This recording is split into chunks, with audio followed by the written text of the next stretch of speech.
Roleplay Retcon does not own any part of the movies we retcon, nor are we associated with the artists who make them. Also, we might not be super kid-friendly, but we're not going to curdle your milk or anything. This series features music by Foot Pound Force. Check them out on YouTube and Bandcamp.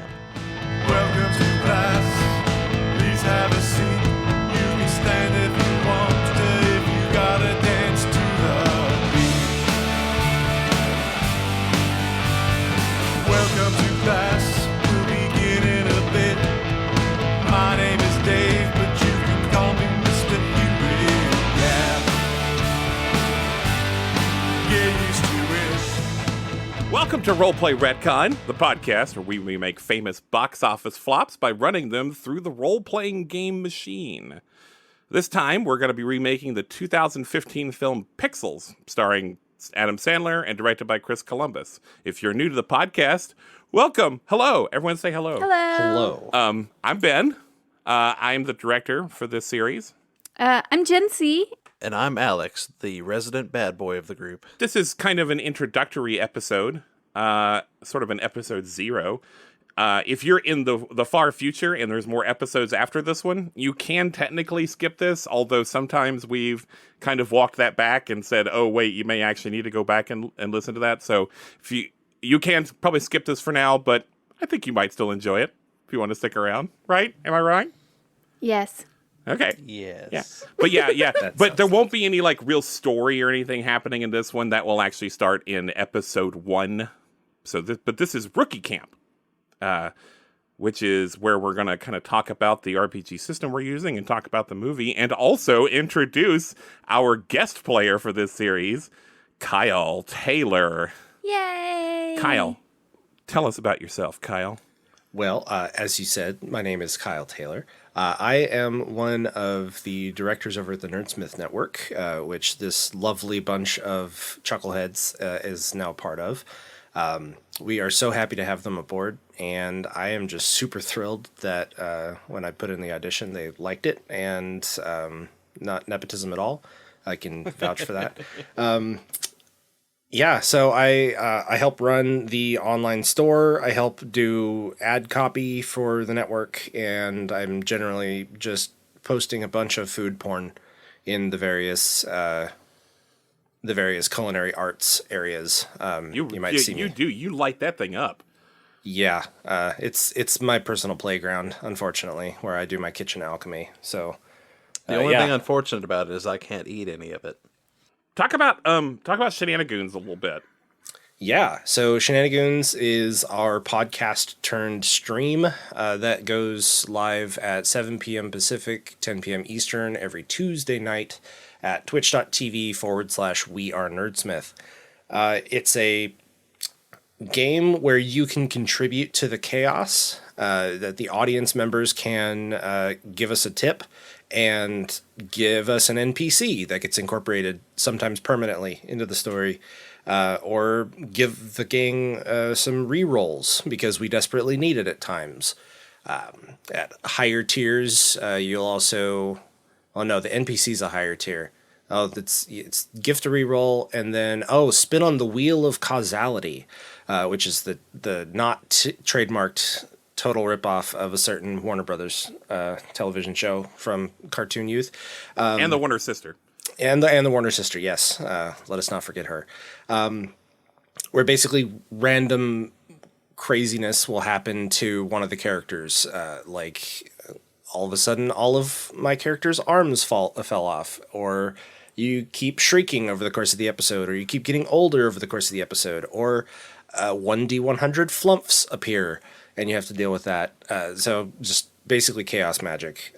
The audience can influence that, or temporarily give a player DM powers, which is kind of has been used to really interesting effect at times. So this current season, we're in our 3rd season, is kind of a fairy tale-esque story where our main characters got sucked into a fairy tale book, a la, Myst, if you've ever played. I'm aging myself. So they get sucked into a book and they live there for a while, and then they come back to the real world and become... They just start randomly walking around the country and trying to solve problems, like the Mystery Machine gang. We also have a musical guest for every series, and that sort of provides the soundtrack for our movie.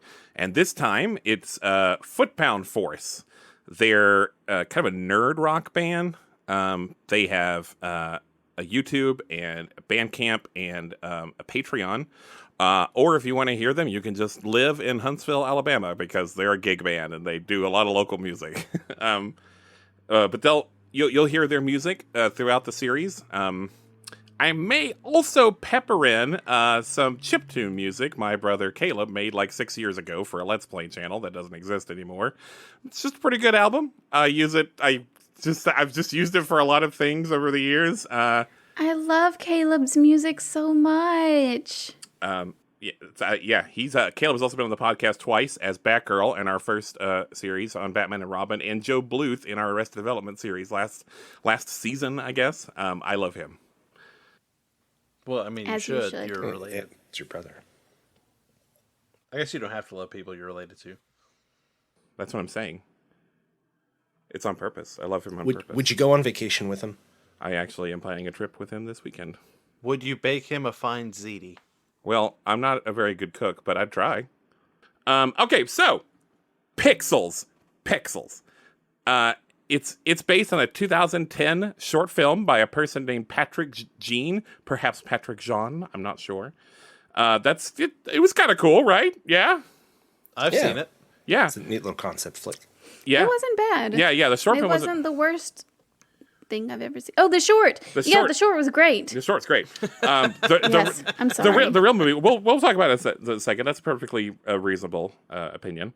But the real movie has 17% on Rotten Tomatoes, although it did almost make twice its budget back.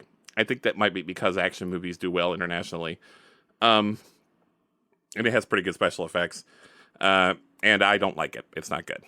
So why do I want to do it? You ask. I heard someone ask that. I think I'm sure It was me. I asked it in my mind. Okay. It's because I kind of liked it. What? I like it. I don't like it. It's cringy. It's not funny, and it fails to deliver on its premise. But I actually think that premise was pretty good. Part of my research for doing this, because that's who I am. I do research I get obsessed with this kind of thing. I watched a bunch of video game movies and TV shows. I watched The Wizard. I watched Wreck-It Ralph. I watched Tron. Watched a little bit of Video Game High School. I didn't really like it. And I didn't. It's really hard to find a thing that's actually about video games. And like even the good ones, like Wreck-It Ralph, Wreck-It Ralph is so good, but it really only uses video games as its setting. It's not really its theme. And it's not bad, it's just not the specific itch I was trying to scratch.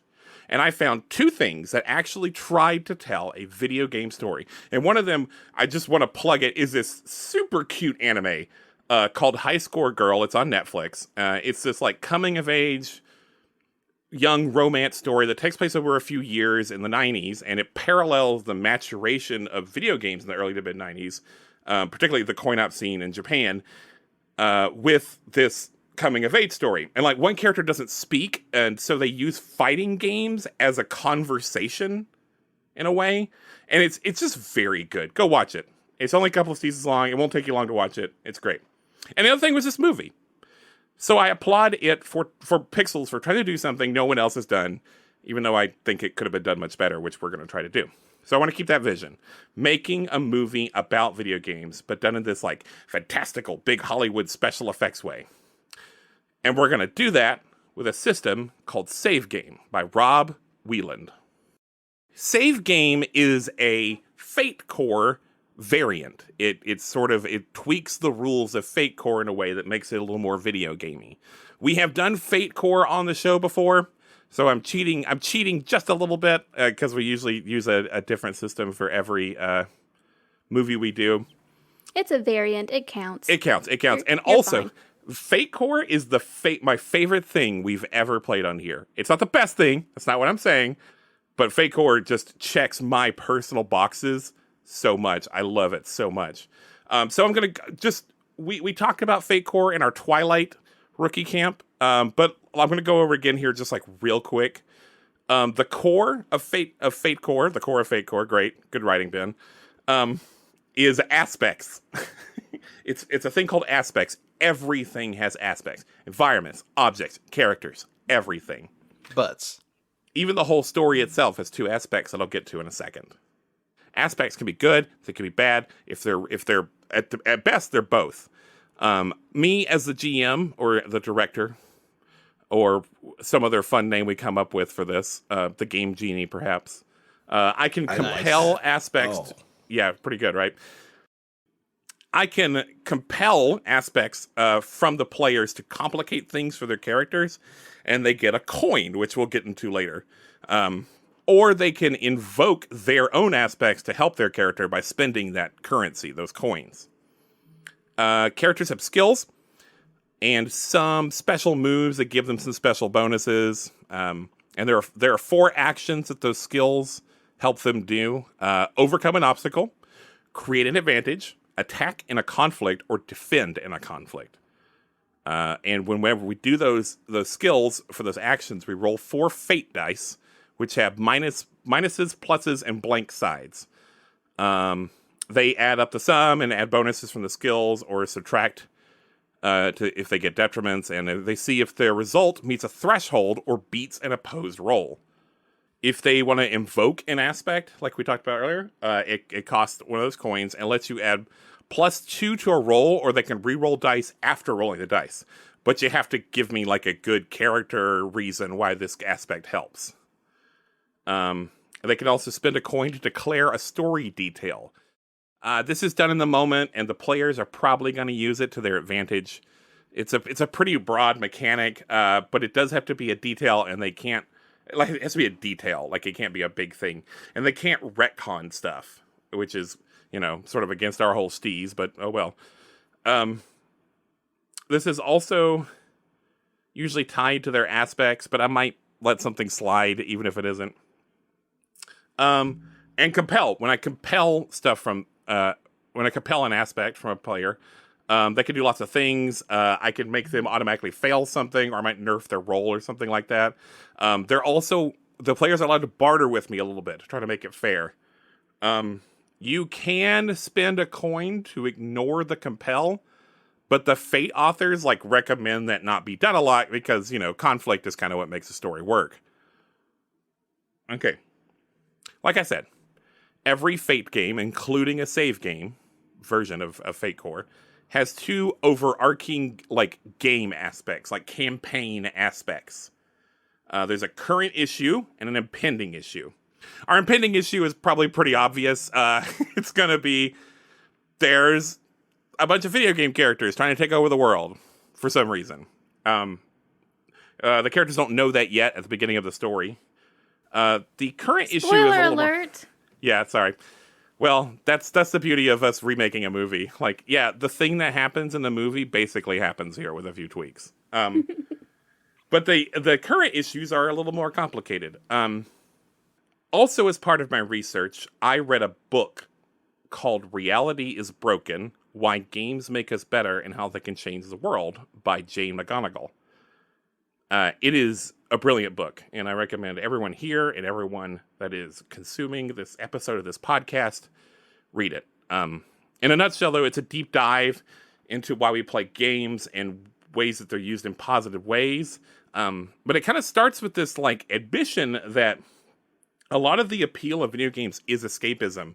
And it starts these facts and figures about how people play video games are just abandoning reality in droves because reality is not great for them a lot of times. And so but it's kind of saying that that's not the problem. It's the litmus test of the problem. The problem is reality. And that it also is a look at ways that video games can solve those problems, solve the problems that they're a litmus test for. But the beginning of it is our current issue. Everything sucks. Reality is broken. Nice. Everything does suck. But, by the way, have I mentioned that this is a comedy? I mean, comedy and tragedy, it's they go hand in hand. I hope you guys, I'm just going to give you guys, my players, a note from your director, on mic. I realized after I sort of wrote my outline for the first episode that I had written some pretty bleak stuff, and so like I hope you guys will be funny. Good luck. Anyway, but so the RPG save game, it has this like really cool story and world about like video game characters saving a world inside the internet from this thing called the glitch that corrupts the people who live there. It's really cool. I hope you go out and get save game. I think it cost me $5. It's not much more than that if I'm wrong. It would be really cool to do. It just doesn't work for this movie, so I'm kind of throwing that to the wayside for now. It would make a fun campaign. Instead, our characters are people who are living in New York City, who, for reasons that we'll get into in the story, are granted like video game-like powers. Coins in save game replace fate points in the original and are a little more like explicitly currency, like even in the world that you're in. You can still use them the same basic way you do in Fate Core to invoke an aspect, declare a story detail, or ignore a compel, but you can also use them to purchase things from a like in-game store that we'll have. It's like the Duke is going to roll up and we'll be able to buy stuff from him. Do we get to buy like cosmetic upgrades? Yeah, that's a different currency though. You'll have to pay like real money for that. Sorry. That's a premium that's premium stuff. Like different little dangly things for our keyblades. Yeah. You can also get 1 coin per enemy defeated. Or you can combo. You can defeat an enemy and then choose to begin a combo. And you can do that up to you get 2 coins per enemy up to 3 times because there are 3 of you. But if one of you loses all your hearts, by the way, you have hearts, you lose all those coins. I might allow you to also include, you might get coin. We're not just going to be fighting enemies in this. So combos will also include you maybe overcoming some challenges and like instead of just defeating enemies. But the combo is still the same. Get 2 coins per coin award, up to 3 times. You also have lives. You'll start with, I think, 6 hearts on your character sheet and 3 lives. Those can lose pretty quickly. Also, at the beginning of our story, you will effectively have 1 heart and 1 life. Okay, so keep that in mind. That before you get your video game stuff, you are fragile human beings. The lion's share of Fate's mechanics is about making characters, and that is still true. Each character has a high concept, a trouble, skills, and stunts, which this system calls special moves, although I think they should be called super moves, so don't be surprised if I just accidentally slouch into calling them that. There's also a thing called signature aspect that replaces the phase trio part of Fate Core. I'm not going to go into phase trio because we're not using it, but I do recommend you play yourself a Fate Core game and do that because we did do the phase trio in Twilight, and it's the thing that made me fall in love with Fate, because it really forced me to do some character work that I wouldn't have done otherwise. But the signature aspect was pretty fun. I don't know, it may have frustrated some of you guys, but I thought it was great. They had them, the signature aspect made them all roll the fate dice and choose words from some tables based on the dice rolls, and then you're supposed to like draw inspiration for your video game character from that. We're not using video game characters, we're using human people, but we still basically did that. I still had them like find inspiration from these words for their characters' aspects. Just a big old jumble of nonsense words. Yeah. Look, it's a great experiment, right? Like you could get up to 4 words for a single signature aspect. And it can just be the most wild, random. Or just one. Or just one.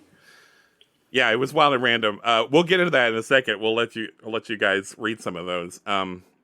But just to go over some of those other things, trouble is a thing complicating a character's life. It's an aspect.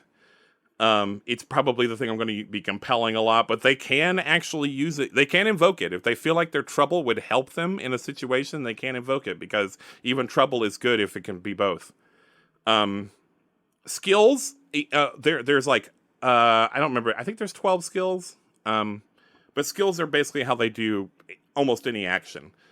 And they can do 2 of those 4 actions, the overcome, create advantage, attack, or defend. And then they start with 3 special moves. And the special moves can either unlock one of those 4 actions on a skill, upgrade an action on a skill to give them +2, or make an action on a skill unbeatable if they use a super move item, which is something they can get from the store. We'll get to that a little later in the actual series.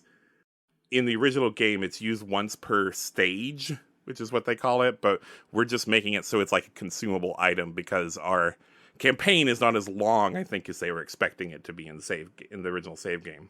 And then a final skill, Hacks, is this weird, unique skill that lets players like spend a coin to do some wild stuff that kind of emulates like video game exploits. It basically lets them sacrifice a skill slot for like a special move with some specific rules.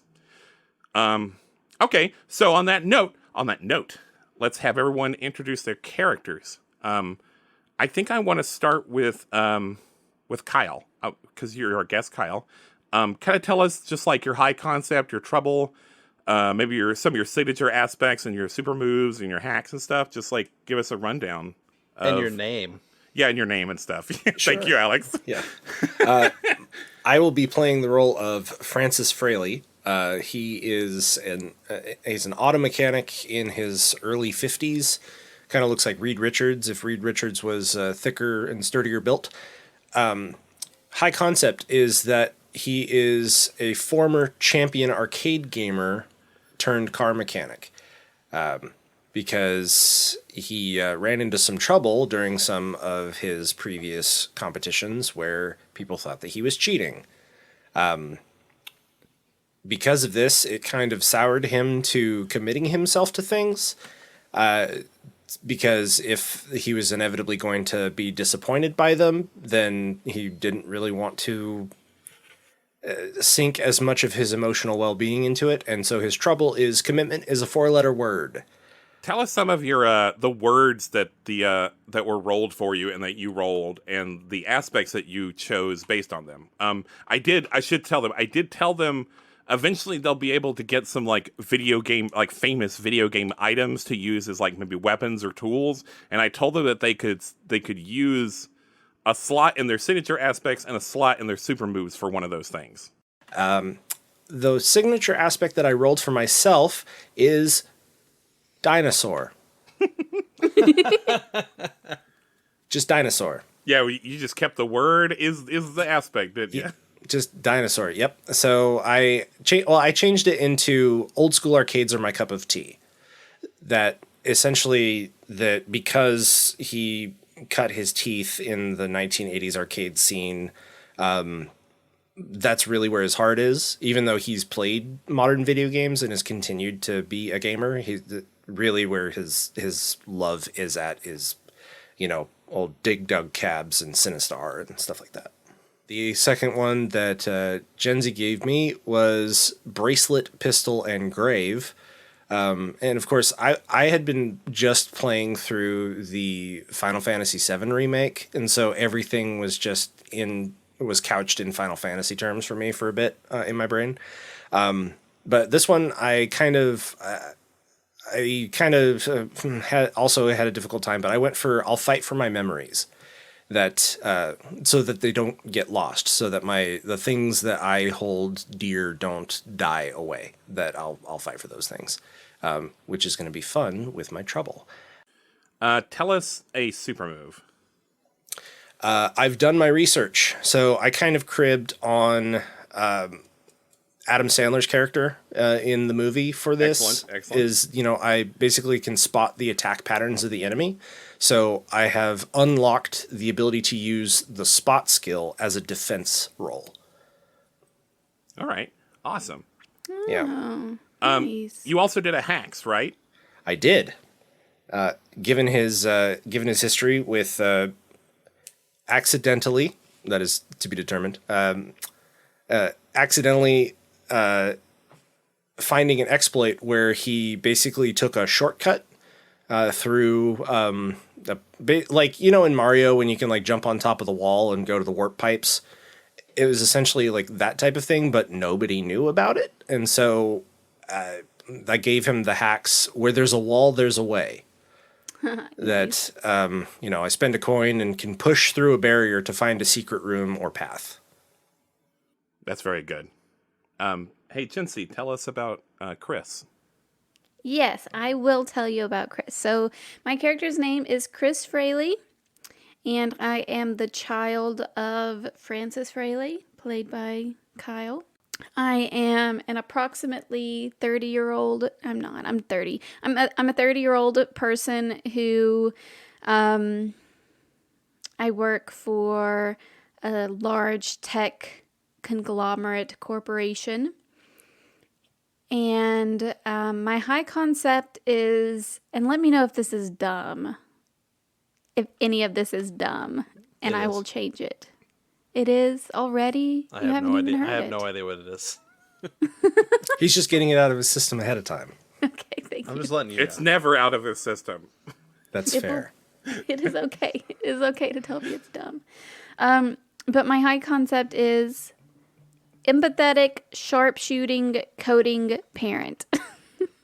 My trouble is I am limited by the book. So I do things by the book, and I always have. When I was younger and I was raising my daughter from babyhood, infancy, I read a bunch of parenting books, and then, when I was in school, I was really trying to make sure that I learned coding and everything the way that it's supposed to be done. And when I play video games, I do them the way that they're supposed to be done. I don't exploit any kind of stuff in the game. I like to play it the way it's supposed to be played. So I am limited by the book. Give us some of your signature aspects. The one that Kyle rolled for me was glider computer.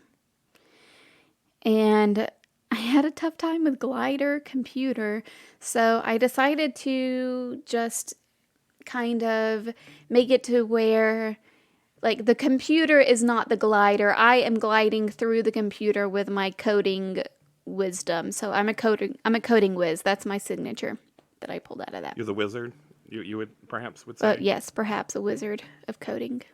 And then my next signature, Alex rolled cape, monkey, helmet, rifle. I mean, it's obvious what you went with. This was the worst one.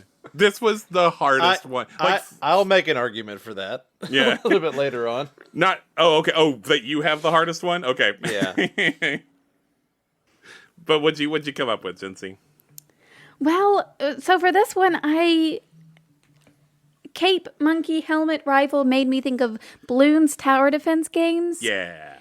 And how, you've got the monkey that's got the cape, and then you've got the monkey that's got, the rifles, and then you've got the ones that have the little helmets on, and they're blowing up the balloons. And so I just thought about Bloons tower defense, and I took monkey eye as a sharpshooter. Nice. I love it. I don't know if monkeys are actually sharpshooters, but I feel like, Diddy had those peanut pistols. It's so good that you're stomping your foot down and saying monkeys are sharpshooters, obviously. I mean, they throw stuff like poop. I feel like if you trained a monkey with a gun, it would be bad. Because they can shoot with their feet, too. Yeah. God. They can have 4 guns. Alex, tell us a little bit about your character. I think he'll have to stay a little vague for now because he's going to be introduced later in the story. But what you got? My name is Hank. He's just he's got a slim build, toned body. He's about 5'7", got shaggy medium length, dirty blonde hair, blue eyes. So he's handsome. My high concept for him is he's a forgetful hero because he has amnesia. Read some of your signature aspects. Let's go with mine first because mine was the best and easiest. I rolled Knight Shield for myself. So the signature thing I gave myself, the signature aspect for that was Stalwart Defender. Nice. Pretty basic stuff. Kyle, on the other hand, was a real deer and gave me chainsaw, hamster, laser, belt. Let me tell you, that brings some images to my mind, and the only thing I could come up with my signature aspect was an item that was a hamster-driven, belt-fed laser chainsaw. 'Cause it's what it says on the tin. We might tweak that a little bit. We'll see. We'll see. It's the greatest thing I've ever heard. That's amazing. But Jency's words really took the cake. And by cake, I mean salad, because they were truck salad lightning. This is my favorite one. Please read this. This is my favorite aspect. Honestly, it took me so long. Me and Ben actually had a long convo about this, and what I finally arrived on was, my garbage truck mouth gives me power. Wow. So I'll use my hacks to find the turkey in the wall and just then I'll chunk eat it it your way. Yeah. Yeah. That's everything that everyone needs to know before we start playing this and start doing this story for real. We want to talk about a couple things before we sign off here. We have a Patreon. If you find yourself enjoying this, I hope that you will help us out. We were able to just buy a pretty significant ad on some like larger podcasts that will help us out a lot. And that's thanks to all of you that are already our producers, which is what we call our Patreon supporters. There's a few perks in there. We do a bloops reel every month where it's just some deleted scenes and bloopers and behind the scenes stuff. Some pretty funny stuff in there, honestly.